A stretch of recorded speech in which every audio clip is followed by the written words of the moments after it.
Good to be here. Thanks for coming out to see four early career explorers tell us about what they're up to. We're super excited to have you. I'm Jeffrey Donenfeld.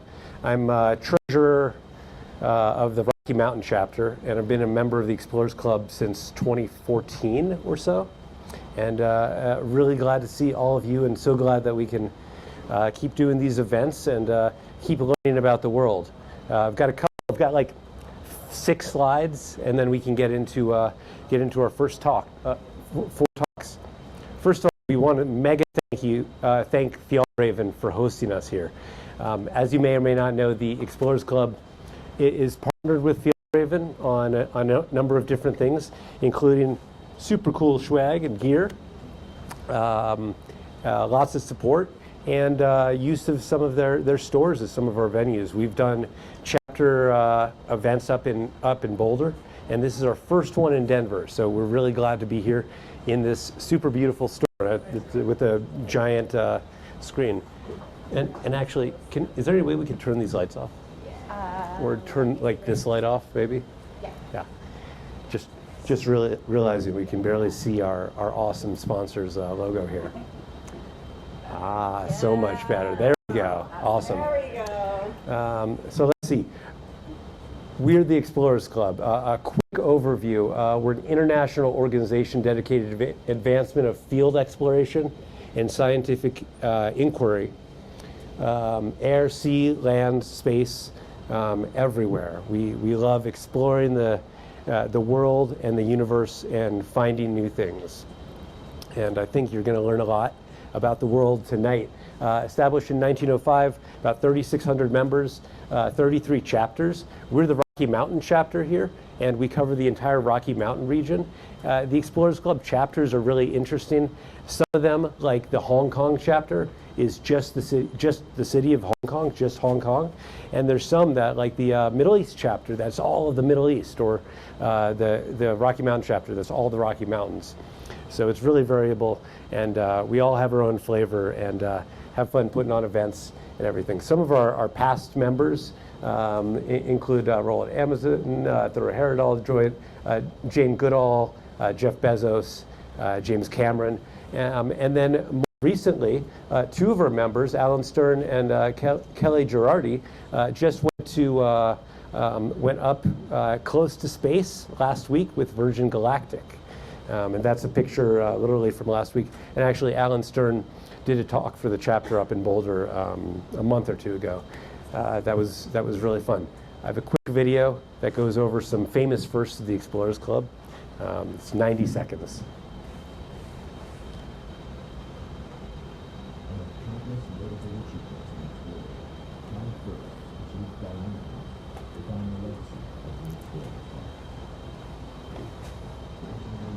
The North Pole. 1911, the South Pole. Thank you. 1953, the highest point on Earth, summiting Mount Everest. 1960, the lowest point on Earth, the Marianas Trench. 1969, the surface of the Moon, the Apollo 11 mission.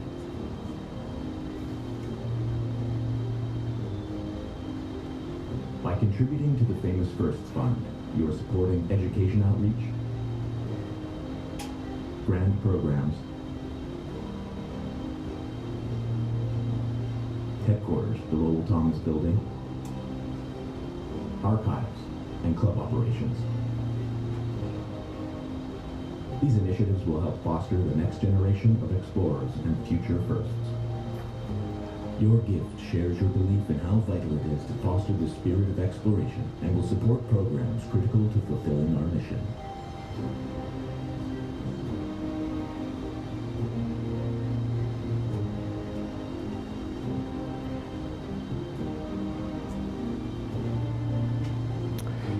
Great, some famous firsts and fun video from our fellow members there. Oh, it's by Trevor, awesome. So coming up, in addition to this event, we've got a bunch of events coming. You're always welcome to join us. December 7th, we're talking about eclipses up in Boulder.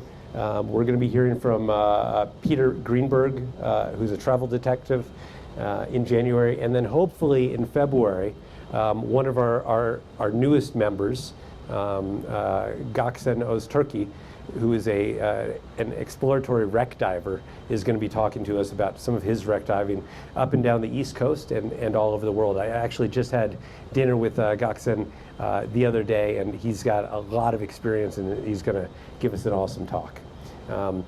Like I said before, stickers and magnets are back there, $2, and then we've got a resident gear expert from Fjallraven, and some good discounts in-house tonight. So tonight we have 4 awesome speakers, Cayte, Becky, Alex, and Ryan, and they're going to be talking to us about what they're up to. General format is they're going to speak to us for 10 minutes or so, and then we're going to have about 5 minutes to do some questions. So be thinking of some good hard-hitting questions to ask them, and then we'll move on. Yeah, so thank you. And let's get our first speaker up here. Let's do Cayte first. Woo! There you go. I want to turn the volume up. Up, sure.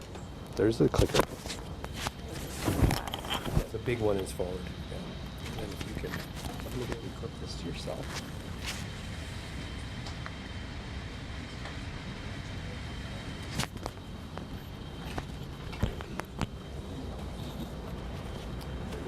I feel like I'm putting on a wire for like some secret undercover stuff. One sec.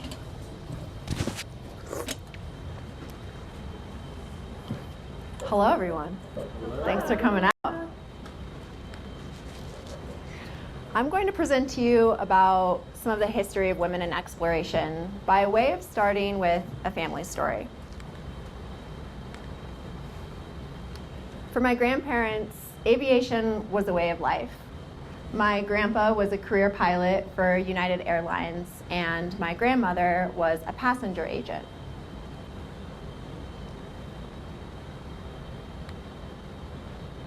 This is their marriage announcement in the LA Examiner in 1944. And it wasn't long after that that my grandmother got her pilot's license for herself. This is her standing in front of a Fairchild PT-23, this indomitable-looking World War II trainer plane that my grandpa restored in their family garage, nonetheless. And one of her first solo flights was taking this out on its maiden voyage. If that's not trusting in your partner, I'm not really sure what is.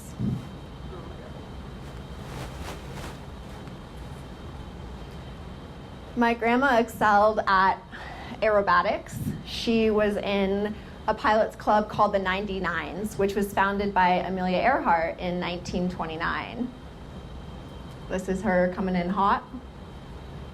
And she was flying at a time when this was not really usual for women. Today, 4% of pilots worldwide are female. In the 1940s, it was far fewer. And she and my grandpa inspired a generational love for aviation. This was a story that I did for United Airlines, and this is my dad serving up some 70s vibes with these bell bottoms in front of a pit special that he would take up and do hammerheads and various acrobatics as well. And this is my first flight in a seaplane. Luckily, my instructor was a lot better at flying than he was at taking selfies. And this is me amidst my current love story with my partner, Chris, who has his commercial license. My grandma's story was really important to me because it was my early understanding of what it was like for women to face barriers in science and exploration and to learn how to persevere. For all the barriers that women face when they set out to explore, they also have unique access. I like to think that I inherited some of my grandmother's boldness.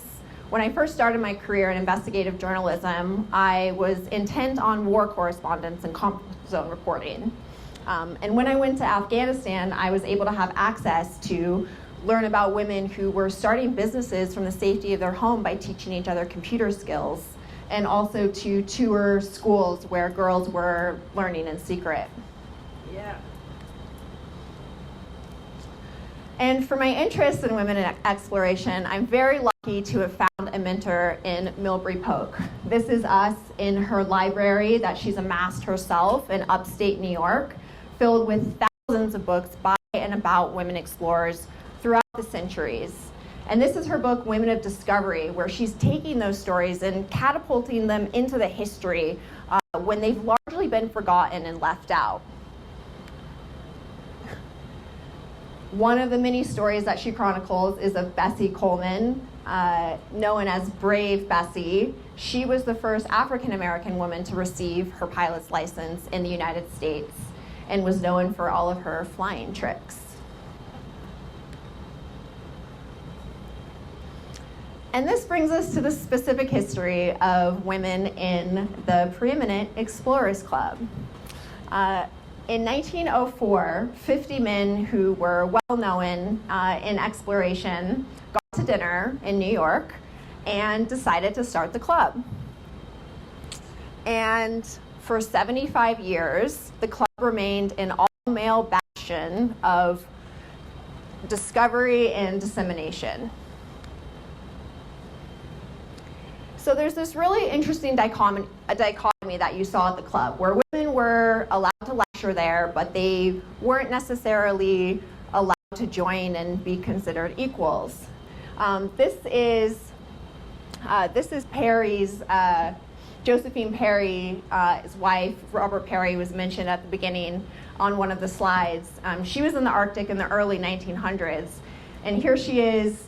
She's endeared herself to some of the Inuit communities, which was really invaluable for understanding their skills and knowledge, and that was what allowed people who weren't from the area to actually come and be successful, like things like staying warm enough, learning like their glove technology. She was collecting important ecological data. She even gave birth to their first child while there. And you don't necessarily know her name, but you do know Robert Perry's name, even though he was an extremely problematic character. And there's no easy way to say this. He was a child rapist. He impregnated an 11-year-old Inuit girl. So it's really important who gets to tell stories and how they're told. In 1980, Charles Brush invited controversy, the club president at the time, when he suggested that women should be allowed to join the club. And Carl Sagan, the wonderful Sagan, penned this letter to the membership where he said that if the club was restricted to men, the loss would be ours, and that we would only be depriving ourselves. Not everyone agreed with Charles Brush and Carl Sagan. So when it became time to vote, the board of directors, it was a really close vote. And to the chagrin of many, in 1981, the first 16 women joined the club. This is a history that Milbury, I, and others put together in a short film called The Pathfinders.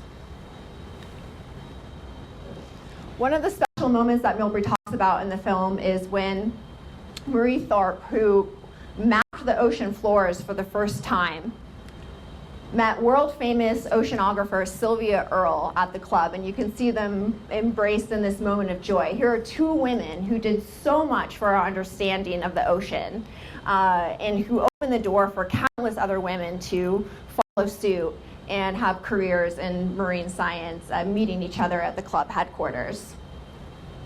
Sylvia Earle, in her postdoctoral work, was invited to join Project Cayte, which she was the only woman to be joining this. And the point of this project was to study human physiology in extreme conditions. So it's a bunch of men and Earle going underwater in these structures and recording vitals that were happening to their bodies. And not everyone was excited for her to be there. The excuse that she ran up against was that the men wanted to be able to shower naked and not have to have the inconvenience of wearing a Speedo, which I think was kind of a missed opportunity for them to like get some Speedo sponsorship. I mean, really lean into it, gentlemen.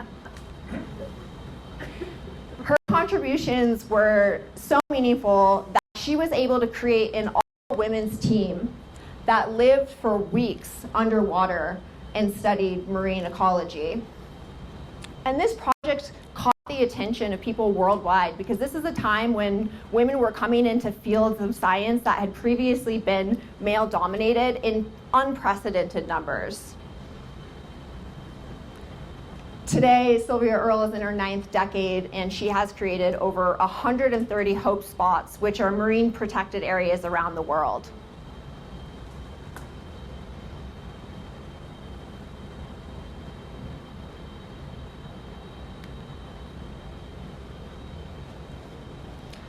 Exploration for women, Maura, you like that one? Yeah, I do.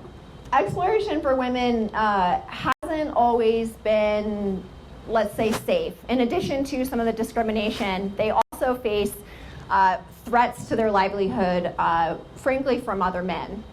This is Annie Peck. She booted convention to have a 30-year career as a mountain climber. And she didn't want to be called a woman mountain climber. Whenever someone would try to qualify her feats, she'd be like, I've climbed higher than any man in the United States. Why do you have to call me a woman mountain climber? And that's kind of the point, right? Like, we shouldn't need to say woman explorer. We should just be able to say explorer and have it conjure all kinds of people. And this is a photo that's sort of like a reenactment of a time that she was out on expedition, and it was really hard for her to get people who were willing to climb with her. And when she did, they gave her a rough time. Her ropes were cut deliberately by men in her group, and they were stunned when she showed back up alive and well at base camp, which I can only imagine was supremely awkward. Today, of the 3,600 members, 800 are women. And when you look at the 35 and under demographic, 51% of members are women. So that trend is starting to shift. And I want to end by saying that this isn't a zero-sum game. This is about expanding opportunity for exploration and careers in science for everyone. All of the perspectives are valuable, so that we all may revel in the delight of discoveries. Thank you so much, and I'll take a few questions. Woo!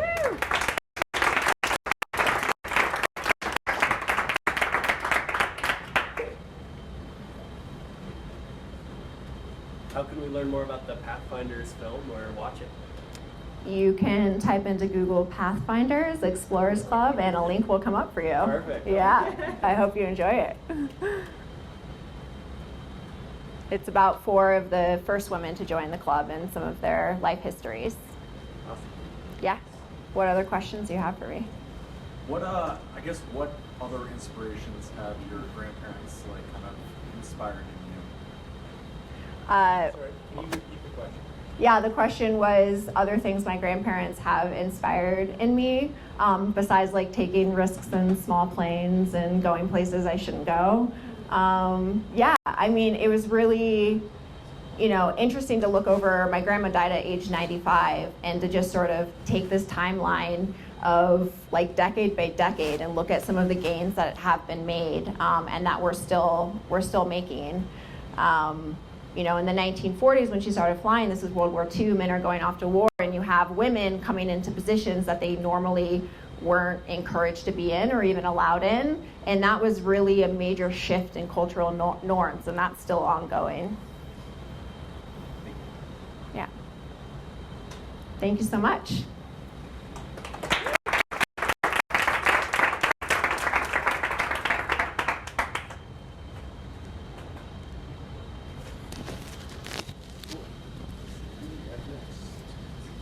Thank you so much.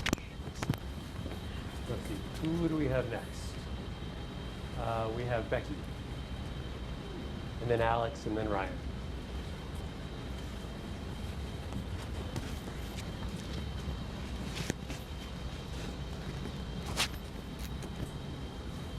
Ooh, interesting with a turtleneck. Yeah. Okay, this is gonna be a challenge.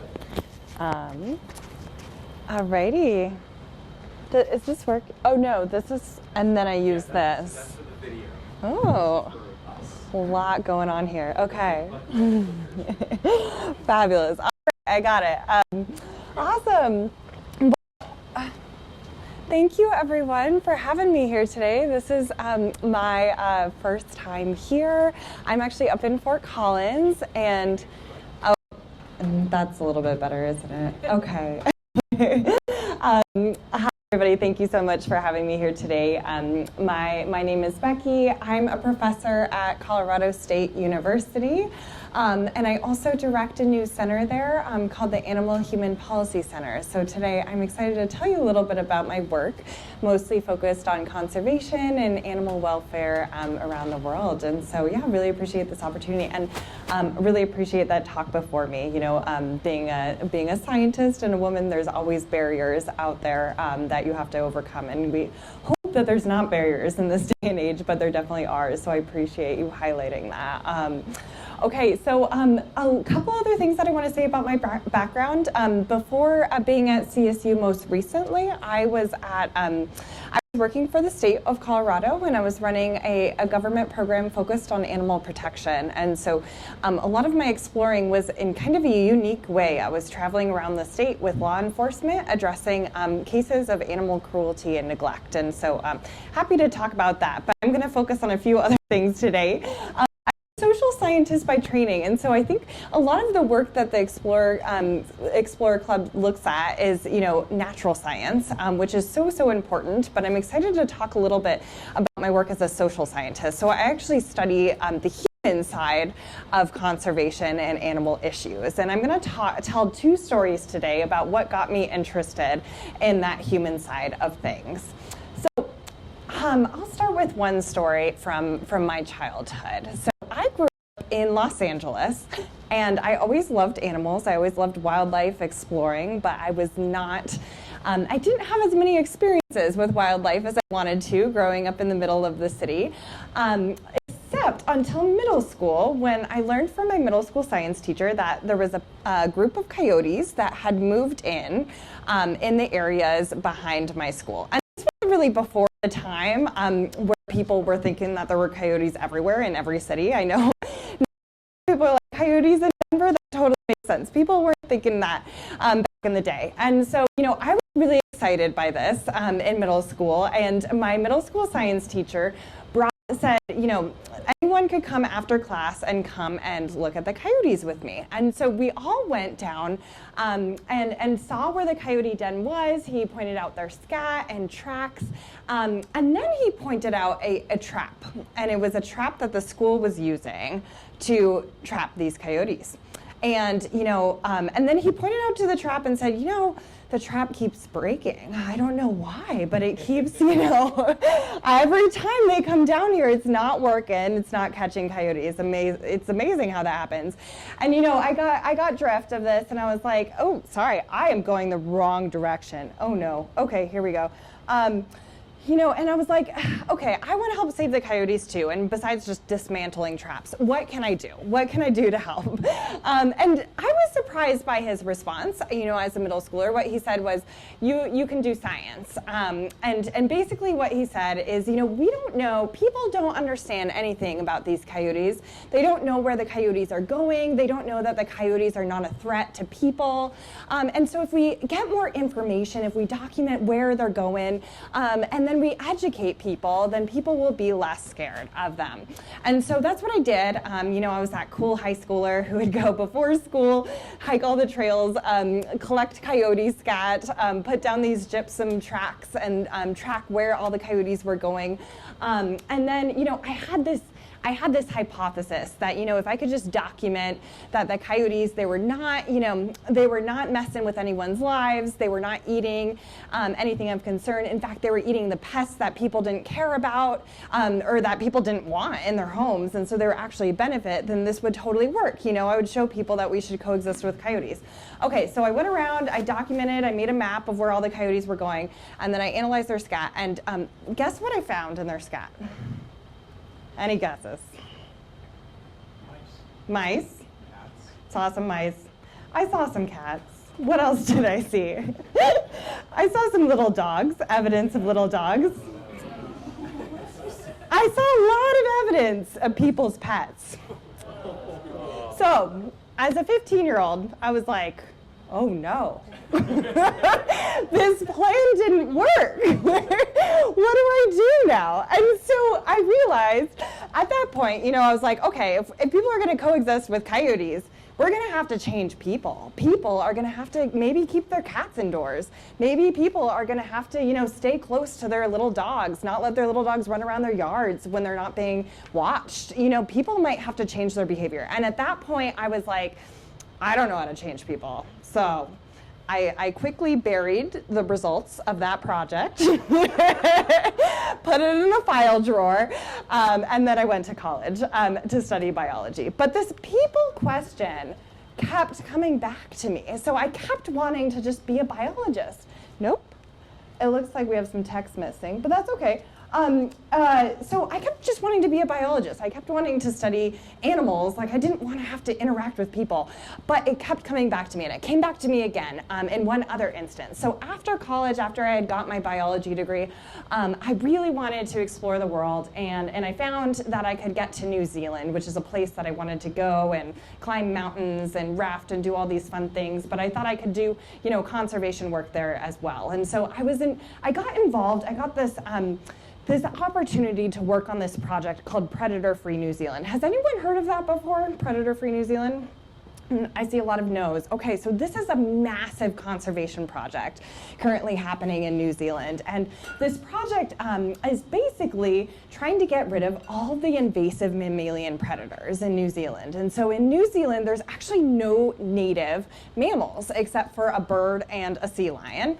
So all other mammals that you might see in the country, they're all invasive. They're all brought over by people. And so these are things like rats, stoats, possums, going back to the cats, this time feral cats, and so all of these invasive mammals were introduced, but the native birds didn't evolve with invasive mammals. And so we have a lot of ground-dwelling birds in New Zealand because they didn't have to worry about being eaten by mammals. But now when we had all these invasive mammals, basically they decimated the native bird populations. And so, so this project was basically saying, we need to get rid of all the invasive mammals if we're gonna save New Zealand's birds.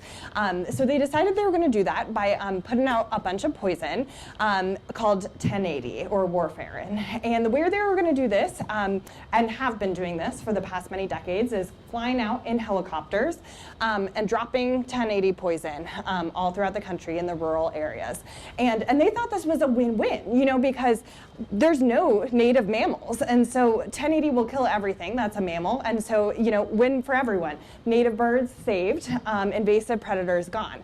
Well, you can see these people not too happy. It turns out, I was brought on and they were like, hey, you're young, why don't you go and talk to all the people who are really unhappy about this and figure out how to fix this problem, because we had the perfect biological solution. But it turns out people are protesting, people are upset. Why are they upset? So I spent a year traveling around New Zealand, and my job, I thought I was gonna do biology. Instead, my job was going around and documenting people's perspectives on this conservation project. And what I found is that people were upset for a variety of reasons. One, there were people in rural areas who were never consulted, who felt like, all of a sudden these helicopters show up in their backyard, dropping a bunch of poison. They're worried about their pets, they're worried about their kids, they're worried about their water sources. And then we have scientists who are saying, don't worry about the water sources, we did some tests. But at this point, they're like, I see a pile of dead animals right by my house. I'm going to be worried, and no one asked me. And then, we had animal welfare folks who were saying, we know that those mammals are invasive. We know we're trying to save the native birds. That's an important thing. But, if you're an individual stoat, what is it like to die from 1080? And it turns out, it's a pretty horrible death. And so there's that aspect of it too. And so it was at that point that I realized, everyone was right here in their values. It's a right thing to save the native birds, It's a right thing to care about the safety of your pets, to care about the safety of the kids. It's a right thing to care about, the suffering experienced by these invasive animals. So how do we solve this? What do we do? So I didn't have an answer, but I documented a lot of, upset people. But what I decided I needed to do was to go back to school. And so this is what really led to my career, being a social scientist.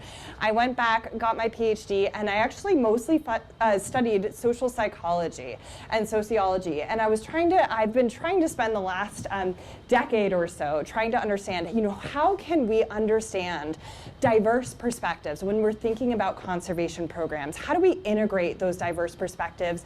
And how do we make decisions that are more complex, that are not just based on the biological solution to this problem that might seem straightforward, but that actually considers all these diverse values? So I've been doing this in a variety of different ways, and I'm happy to chat with anyone if anyone wants to follow up with me about any of these threads. One of the things I spent a lot of time working on was actually the wolf reintroduction. Anyone here vote on that ballot initiative? Yeah, we have a few, yes. So I've spent quite a few years documenting the social science of wolf reintroduction. And so documenting changes in public perspectives. Turns out there's a lot of changes in people's views towards wolves in advance of the ballot initiative, looking at how media covered wolf reintroduction, and then finally working with Colorado Parks and Wildlife to study their stakeholder engagement, their public engagement processes for wolf reintroduction, and to try and figure out, now a lot of the work of myself and my colleagues is trying to figure out how do we not only incorporate diverse perspectives in developing a wolf reintroduction plan, but how might we reduce conflict between people and carnivores, and especially work with ranchers to help them implement tools to reduce the likelihood of wolf depredation events. And once again, that's a social question. It's a question of how do we work with ranchers to implement these new practices and maybe rethink the way that we're ranching on these landscapes. Another thing that I'm focused on as well is, building off of my work with the Bureau of Animal Protection. I'm doing a lot of work right now with our veterinary college at CSU, as well as the governor's office and the Colorado Department of Agriculture. And one of the things that we're focusing on right now is how can we prevent animal cruelty and neglect and actually keep people together with their pets. And so I know this is an explorers club, thinking about traveling the world, thinking about animals around the world, but a lot of times people care about animals because of their pets and those really strong connections people have with their pets. But one of the things that we found is 1 out of 3 pet owners in Colorado has had an experience where they can't access veterinary care. And most pet owners feel like their pets are part of their family. And so this is a huge problem where we have a huge amount of our population who can't provide care, can't provide the necessary medical care for one of their family members and for the animals that often inspire a love for conservation. So a lot of what we're doing right now is trying to figure out, how can we get people that access and make sure that that pets stay with their families as well moving forward. Okay, so I'm going to go ahead and stop there. If you want to hear more about the work that we do, feel free to visit our website. But thank you so much for having me here today. Really appreciate it.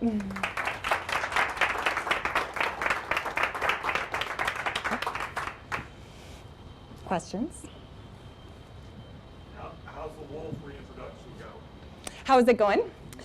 Well, there's going to be 10 wolves reintroduced by December of this winter. So this winter. And so it is going. And they're going to be reintroduced in the Glenwood Springs, kind of Aspen area. And we already do have some wolves up in the North Park area that migrated on their own as well. So now we're all kind of in the planning stages of trying to figure out how to reduce conflict moving forward. Yeah. And we're getting our wolves from Oregon as well. Yeah.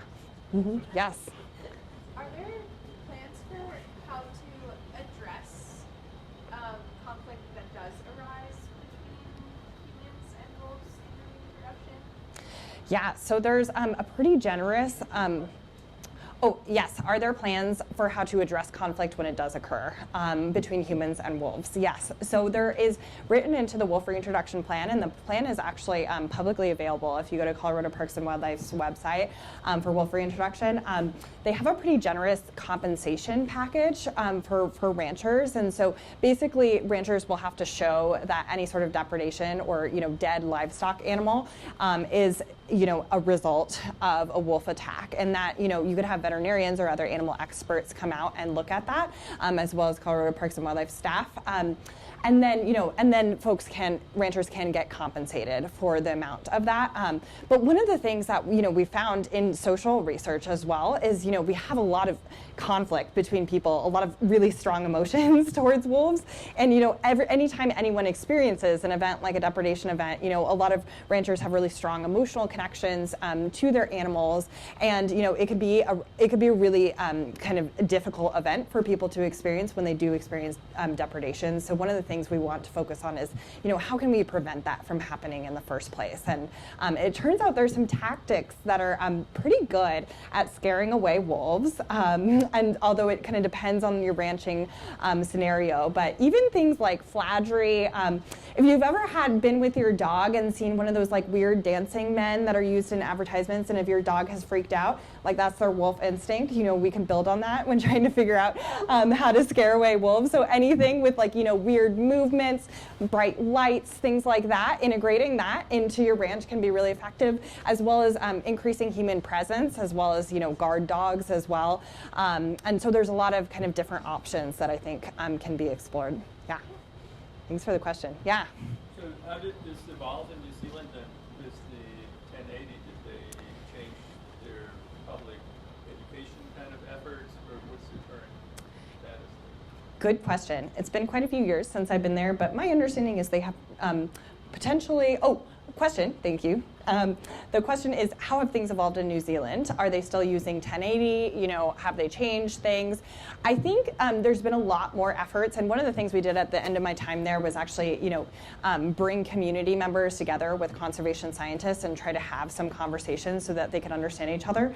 One thing that was fascinating to me is like, people were worried about their safety at this meeting, and so like that's how bad these conflicts can get between people over conservation issues. Like people were afraid to go on both sides, both the scientists and the community members, to actually go and talk to each other.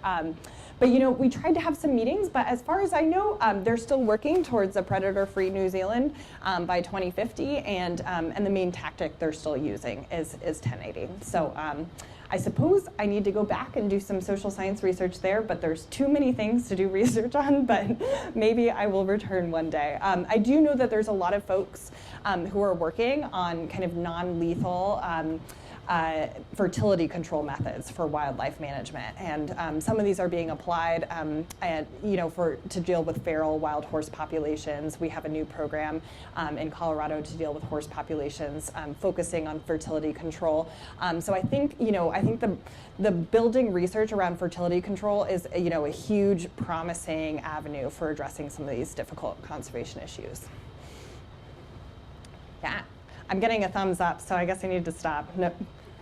One more question. Okay, go for it. What is the ideal outcome of the wolf program? Like, is there an ideal number of wolves in the state, or packs established, or anything like that? Absolutely. Yes, so they are definitely aiming for several hundred wolves on the landscape, although that is still a really that's an important question. So the question was, is there an ideal number of wolves that they're aiming for the wolf reintroduction plan? This is a big debate among other states where wolf management has occurred, where conservationists will say, if we start getting into the thousands of wolves, that's great, because that's like when we're seeing an impact on the landscape to ecosystems.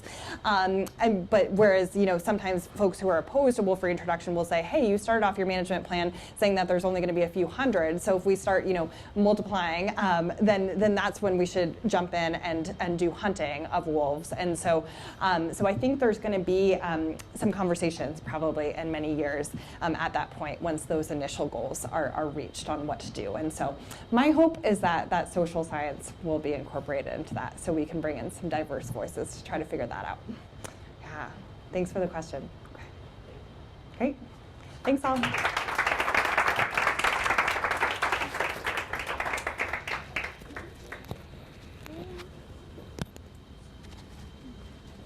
Thank you so much. Yeah, of course. Here you Okay, go. all right. You clip this to somewhere up on your collar, so stick this in your pocket.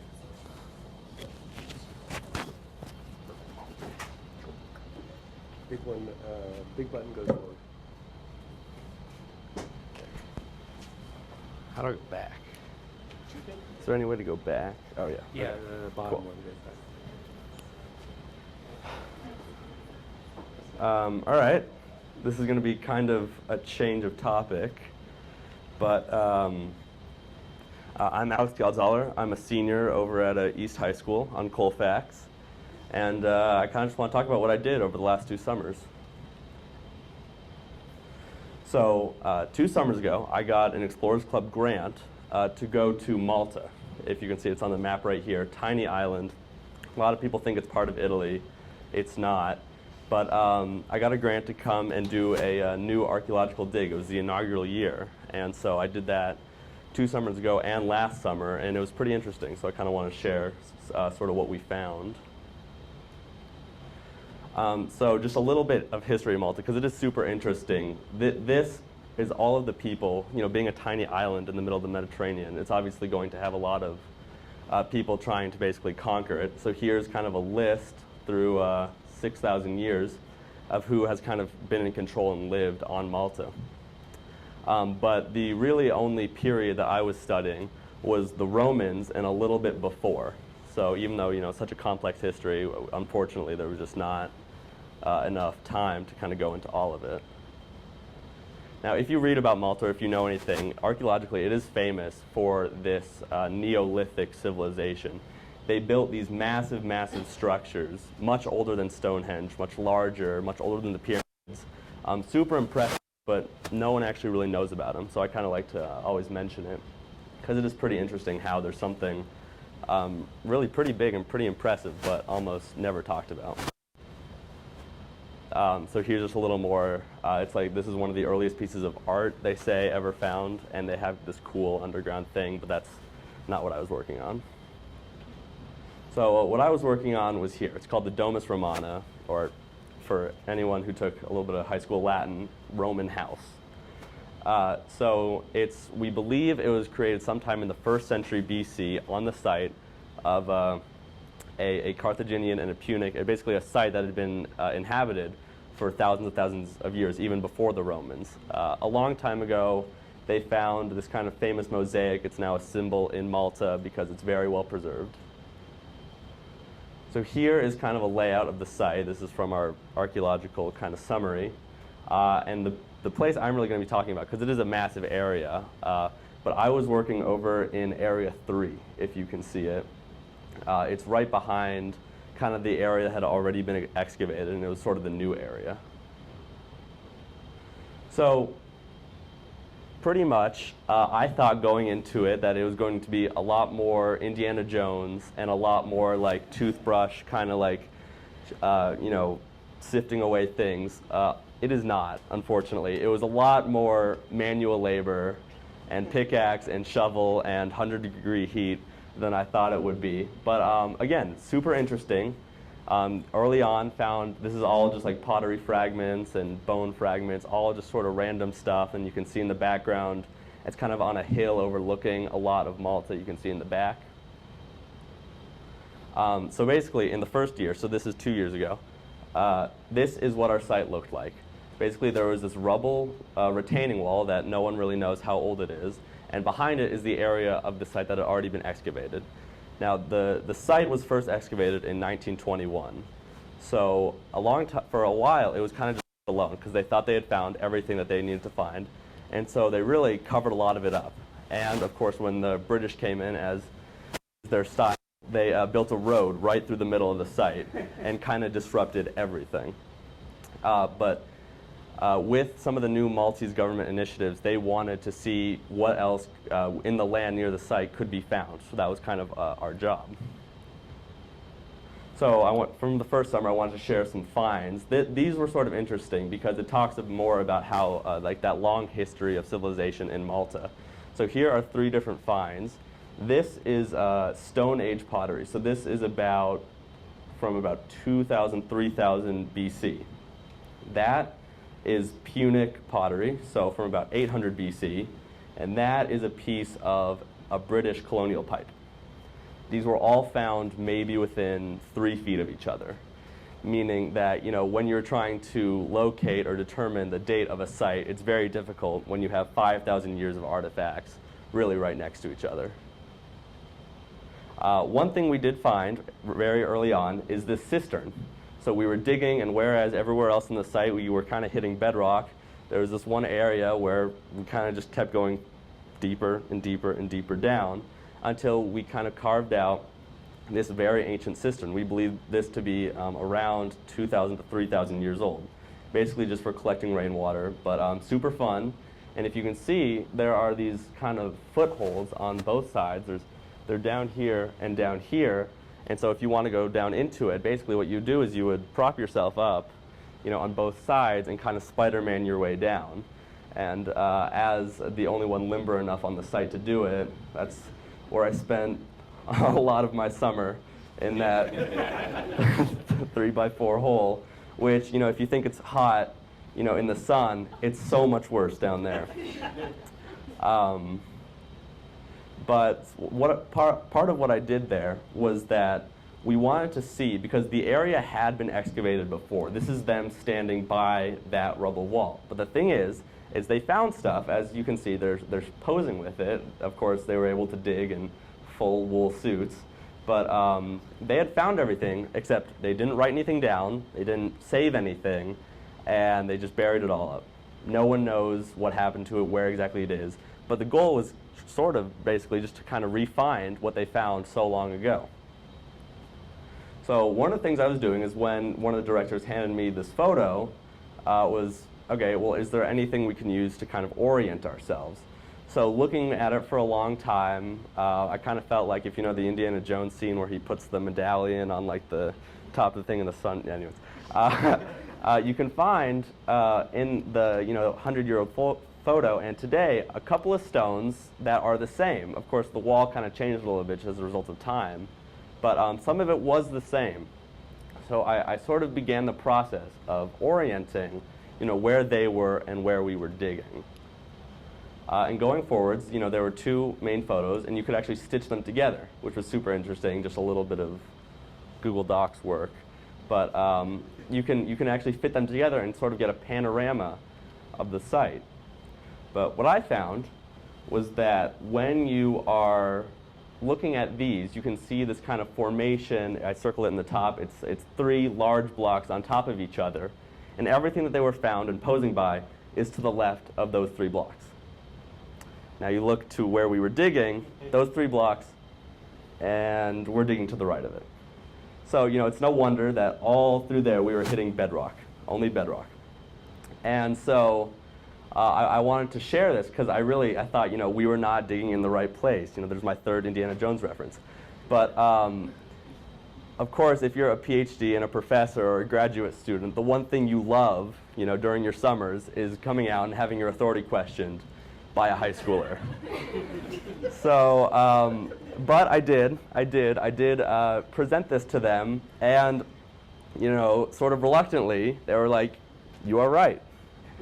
And so the next summer, I did some calculations and did some overlaying. The next summer, I said, okay, well, here's where we should dig. And we did. So, next summer, we dig in the place I told them, and there it is. So here is our work from the last summer. So basically, we stumbled on that house that they were posing by. People who are more qualified than I was, could be pretty much assured that it was just a residential structure. So you have a main room right there, and sort of like an annex you can see off to the side with that weird little cinder block thing. We don't really know what it is. It's this weird annex. We can tell by the way that it was built that it was probably built 400 years after the initial thing was built. So what we have is maybe Romans living in the initial structure, and then of course the empire collapsed and you had someone else coming in and taking their house. But super, super interesting. So now I kind of want to go over some more of the finds. Here is a floor tile with a little piece of mosaic stone inlaid. Very fun to see. They were kind of lining where the collapsed floor would be. Here, this was super interesting. So we found this tiny little piece of pottery, but super intricately painted, super beautiful. And what it is it's actually 6th century BC Corinthian pottery. So it comes from hundreds of miles away, also hundreds of years ago. So people who could recognize that were super shocked. And I thought that was super interesting just because, it was obviously indications of trade so early, and, how did something that old and that far away kind of end up in the dirt with us? And, when I went to a museum later, I saw in, these examples of Corinthian pottery, it's the same exact pattern. So I thought that was interesting. And then over on the very left there, it's a little piece of a oil lamp, kind of intricately carved. So a little more insight into kind of what we were finding is we were first digging kind of basically the room of the house. So we kept going down, and we found that, once we got to about here, with the floor level of our digging, we thought, okay, we found a door. And then we kept going down, and then I was like, okay, that's kind of high to be a door. Then we're like, okay, it's a window. And so best guess now is that this little divot was a window, but some people are not convinced. But another thing that we found in this house that was super interesting was next to my foot over there was this big block that they determined was an altar. So here's another angle of it, and if you look at it, it's kind of strangely shaped. You have a cutout here. You can't see it very well, but there's lines here. And so what we figured out was that this is actually a piece from a larger Roman complex. And what some people did, the latest inhabitants of this house, they actually took this off of the Roman building and repurposed it. And so on top of it, we found traces of animal bones and charcoal, which obviously it was in use. And again, it was just super interesting to me, the kind of ideas of how those cultures so long ago were sort of interacting with each other. And that's it. That was just a little summary, of course. There was a lot more that we found, a lot more that we did. But here's kind of the team. And yeah. So thank you. So any questions? Question. In one of your first slides, you had a map of the site, Mm-hmm. city and everything. It looks like you were digging in kind of an urban area, a bunch of roads and parking lots and stuff around it. Right. So You ever just think about what's under the road, what do they pave over? Right. What else could be here? So it is a super interesting spot. This, right, if you can sort of recognize it, it's a rampart of a medieval city. Can you repeat that question? Oh yeah, it was about how kind of the atmosphere of the site being in an urban area with the road, and kind of how does the urban layout kind of influence the site. But it was situated in a really weird place because you have this whole medieval fortification castle type thing here, and then this road that cuts through the middle of it was the one I was talking about. It was the one that the British came, and it disrupted everything. So they had guessed that whatever Roman structures were there were extending on both sides of the road, but of course the British just came in and kind of drove through it all. And so of course we believe that there's stuff under there and probably on the other side, but it's lost now. Yeah. So it seems to me that there's all this infill which you excavated. This was because you said it was all over material over multiple generations, Mhm. 100,000 years, right? So this was infill. Then, for when? So when did this material get sort of shoveled in there? Right. It was taken and mixed, right? This is not in the original. Mm-hmm. So what it is basically when the site was excavated in 1921, and when they had found everything, when they decided to cover everything up, they most likely took dirt and whatever gravel rocks they could find from everywhere in the site, and they just kind of backfilled it So in. this actually disturbed Yeah. material, Yeah. not in this original stratigraphy, Mhm. it was infilled there. The only place, 1920s. yeah. So the only place we were able to find the original stratigraphy was in that actual annex. We found sealed layers because we just assume that whoever was excavating back did not have either the size to kind of fit in and excavate that annex. So we know that that was left untouched, but the rest of it was predominantly backfill. What was your favorite item or thing that was found while you were there? Favorite item? We found in that well, we found a piece of bone, and I didn't know what it was because it was in the very first days. And I brought it out and to the supervisor. I was like, "What is this?" And he didn't say anything. He just grabbed it from me, and what it was a piece of a jawbone with like teeth in it still, which is kind of morbid. But I didn't see it. It was covered with dirt. But he kind of wiped it off, and he actually held it kind of right here just to kind of show me what it was. And I just thought that was super good, just a fun thing he did. Yeah. What inspired this journey, and what are your future goals? Yeah. So Indiana Jones, no. I have always kind of loved history. It's been a huge thing in my family, and I've always just traveling been super interested in kind of ancient history and archaeology, and seeing if you ever visit ancient sites, you see people working, and you always kind of know, like, okay, what are they actually finding? What are they actually doing? So I kind of wanted to experience that for myself. Being a high school senior, I'm in the hell of college applications. But I'm applying into archaeology for everywhere I'm applying, so I hope to be able to continue to do that, especially in college with maybe some more defined resources. Yeah. All right. Thank you.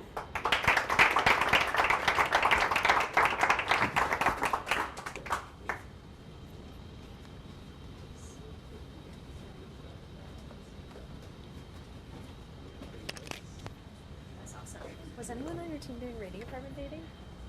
Yeah.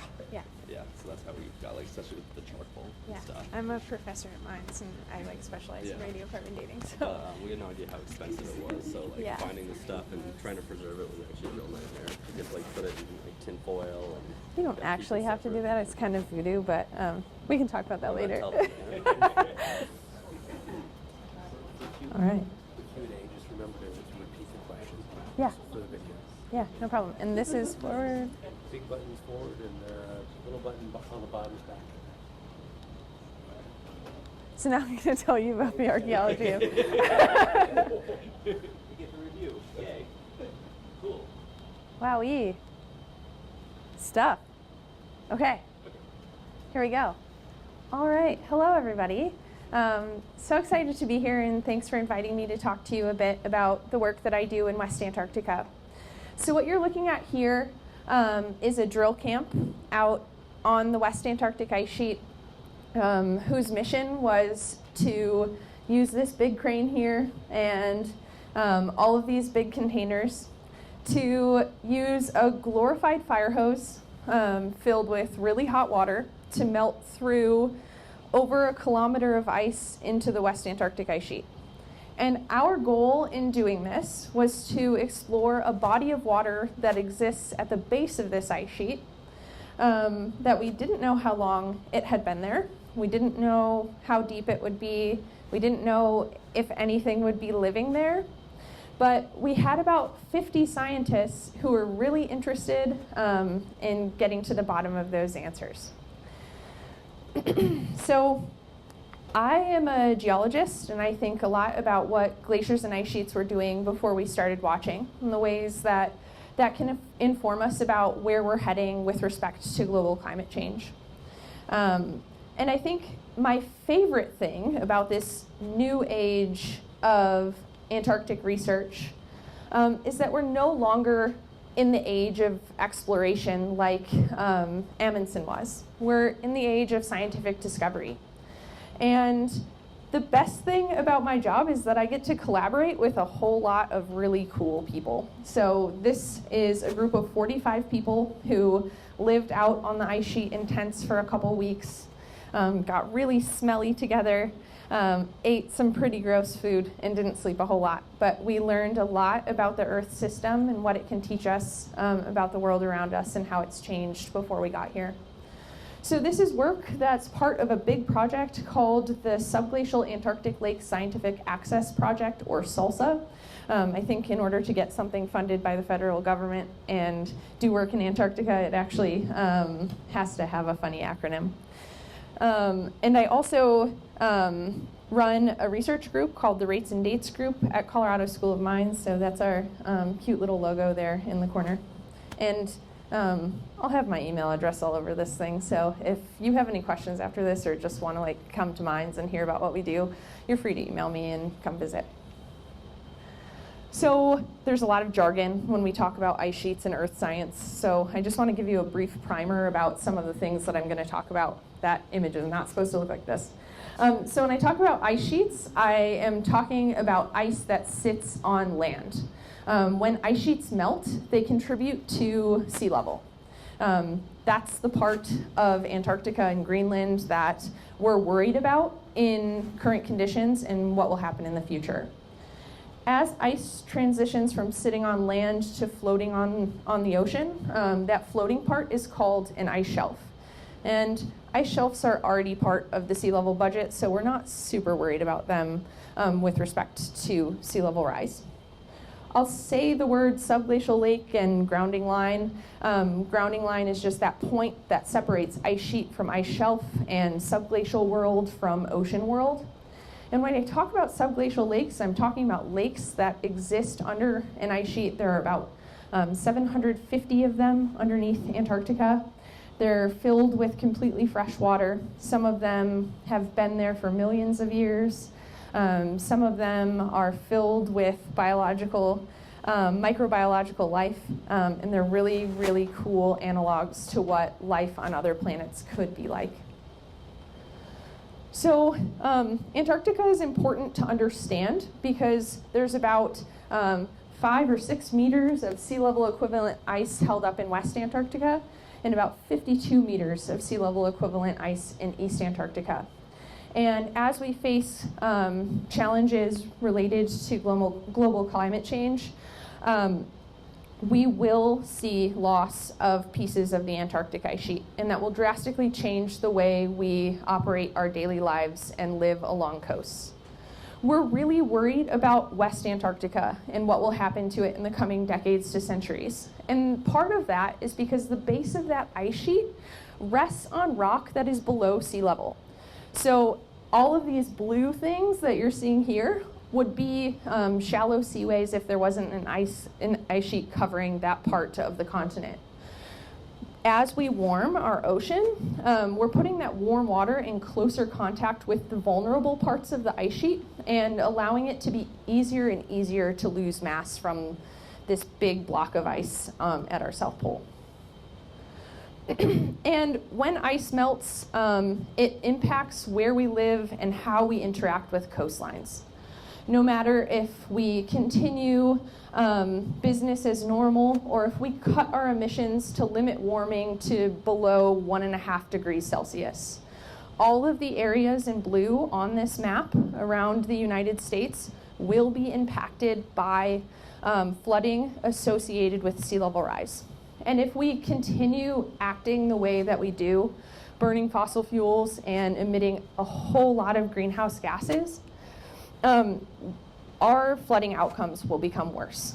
But I think the really powerful thing about where we are today is that we have a choice in whether we choose this coastal future or this coastal future.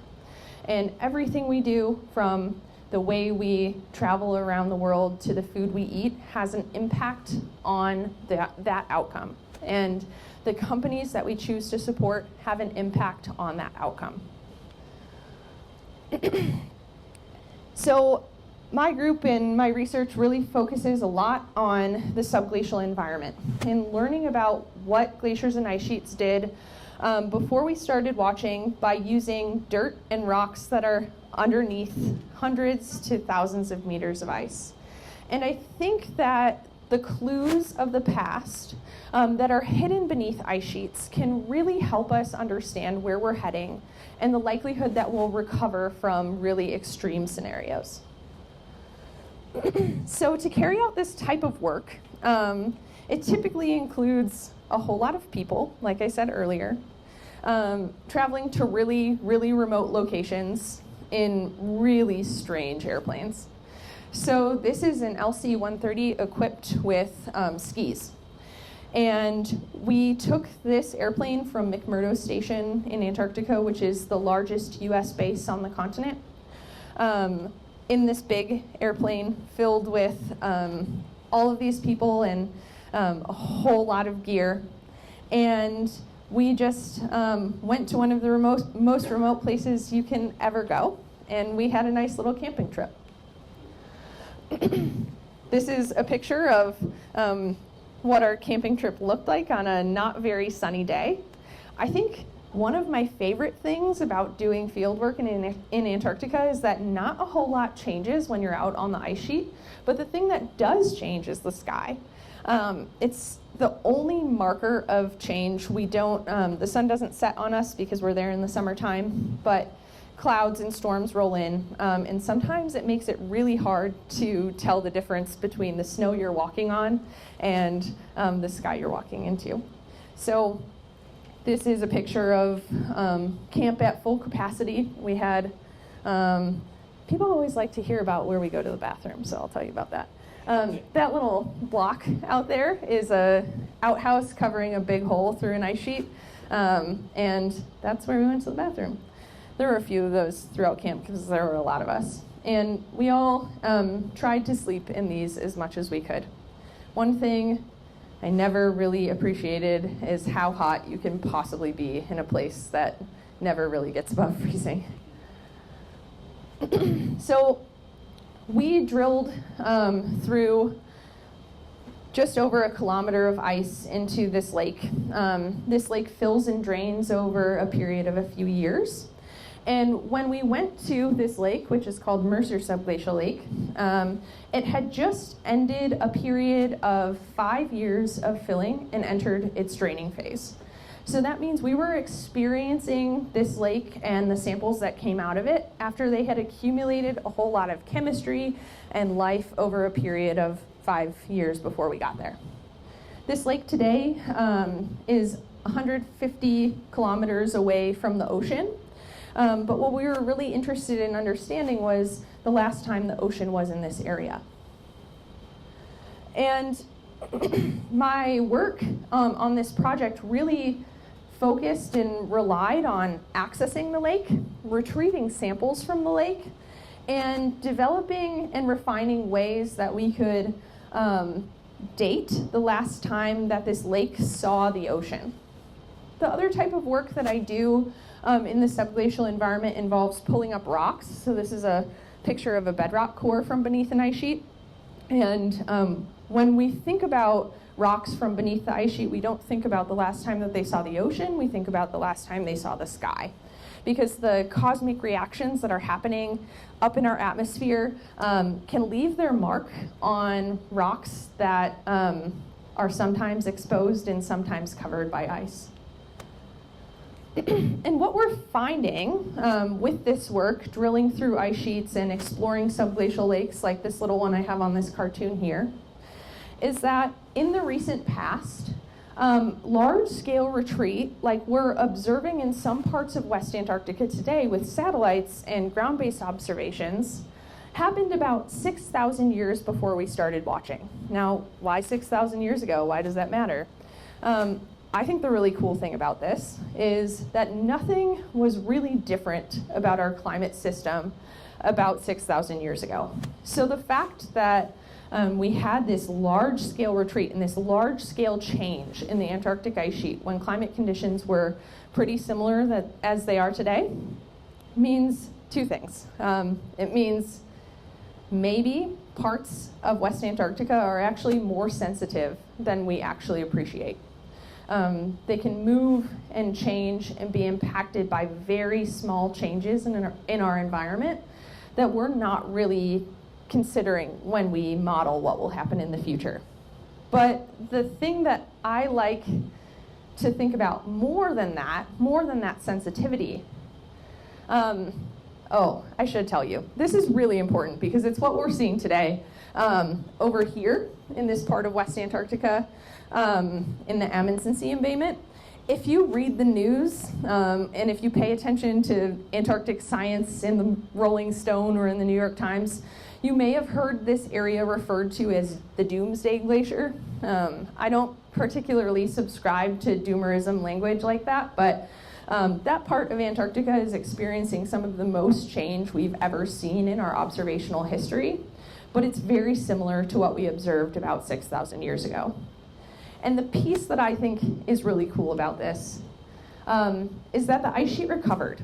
That grounding line re-advanced, and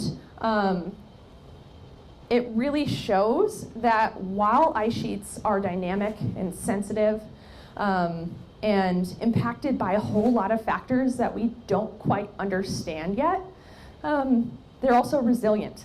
And there are natural processes and natural dynamics in place that are not yet quantified.